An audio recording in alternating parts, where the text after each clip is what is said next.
Home buyers, do not sign a buyer representation and brokerage compensation agreement dated 7/24. I would never sign it. I'm an attorney and a broker. I'm not going to ask my buyer clients to sign it. I'm going to tell the agents in my office they cannot work with this document. It sets up too many scenarios. It's too obvious a scenario in which they'll be conflicting with their fiduciary duties in California as agents. And I'm a lawyer. My brokerage, we can't do it because I feel that my fiduciary duties to my clients is an even stronger one than an agent, although I could be wrong about that. The agent and lawyer duties to their clients may be exactly the same in this scenario. And here we go. This is the Department of Real Estate, right? Publication.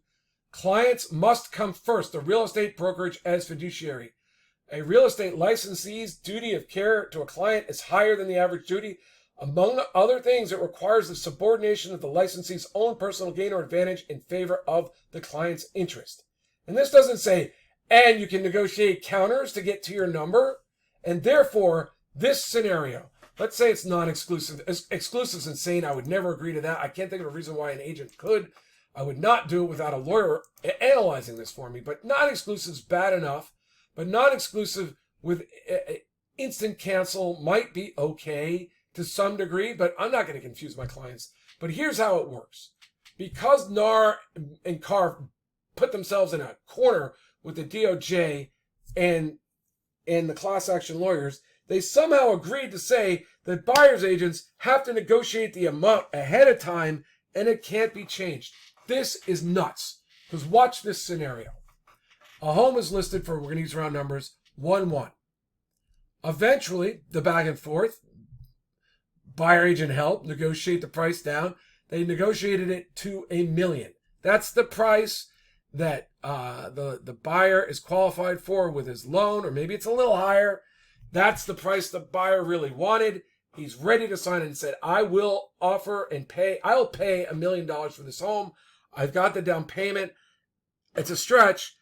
And I've got the loan I'm qualified for. And I really want that home for $1 million. It's my dream home. The buyer agent now says, hold on a second.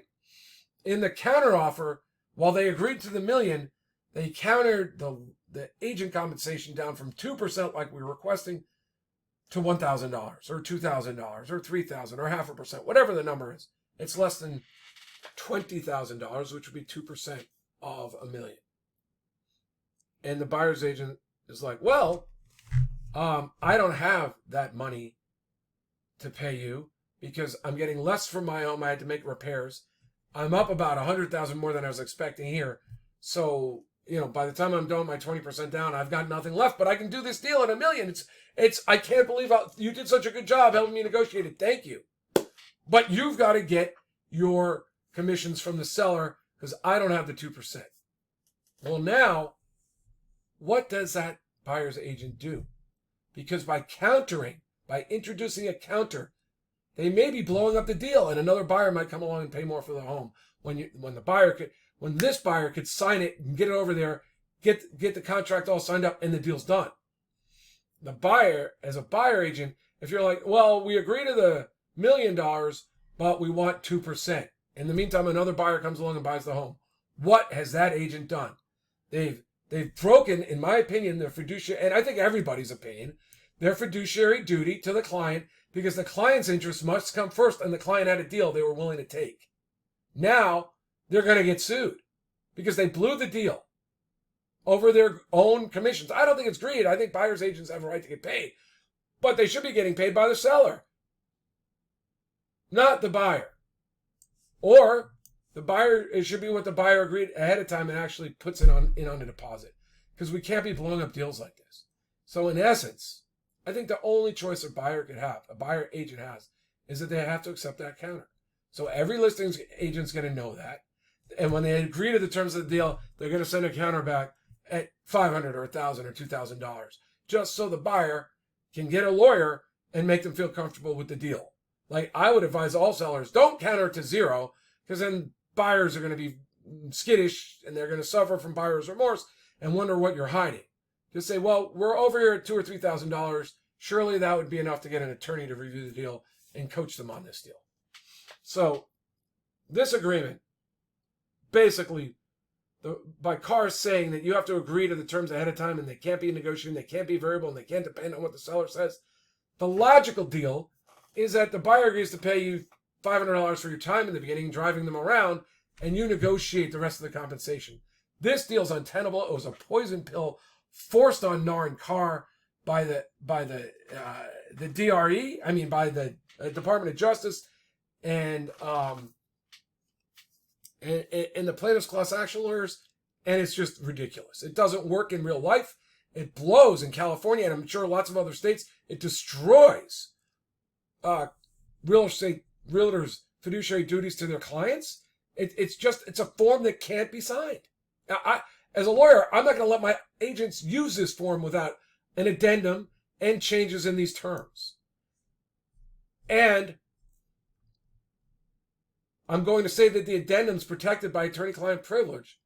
It's not something that's going to go to the buyer. We're going to work our way around this because this form is so terrible. We're going to create a whole new form at my brokerage because this is like asking to be sued. And if the MLSs are trying to force this upon so basically, in short, if you're a buyer agent and that's part of your business, I think you have to leave NAR and CAR because these agreements are only being foisted upon the buyers and the buyer agents and therefore the public because of NAR's rules, not California law. California law doesn't require this. California law is very simple. California law says, this is section 2079 of the California Civil Code, a listing agent and selling agent may agree to share any compensation or commission paid. It doesn't say it has to be agreed upon ahead of time by the buyer and the buyer agent. That's the poison pill the Department of Justice put on CAR to absolutely blow them up. And I'm going to tell you behind that, why would CAR agree to this? This is because the Department of Justice has probably been saying what I've been saying for years in my videos. California forms are allowing realtors to practice law without a license.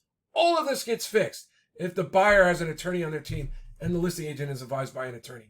All of this is fixed. There's no reason for these forms, this form as it is. We can go back to the old forms or use regular forms that protect buyers and protect agents, and we can negotiate for variable compensation. You can start for whatever you want, 0, 500, 1,000, and try to get all the rest from the seller. You don't have to use this form. You just can't be a member of NAR or CAR, apparently. If that's what NAR and CAR are forcing on it, I guarantee you within a short period of time, there'll be a massive exodus of agents from these organizations because this form is just asking for buyers to be sued anytime a deal falls through or they try to counter. And we already know, I'm going to tell my clients, if they're following their fiduciary duties, they have to accept whatever you counter. So agree to the price with the buyer and counter the commission down to something that's enough for them to feel comfortable. That's the end of it.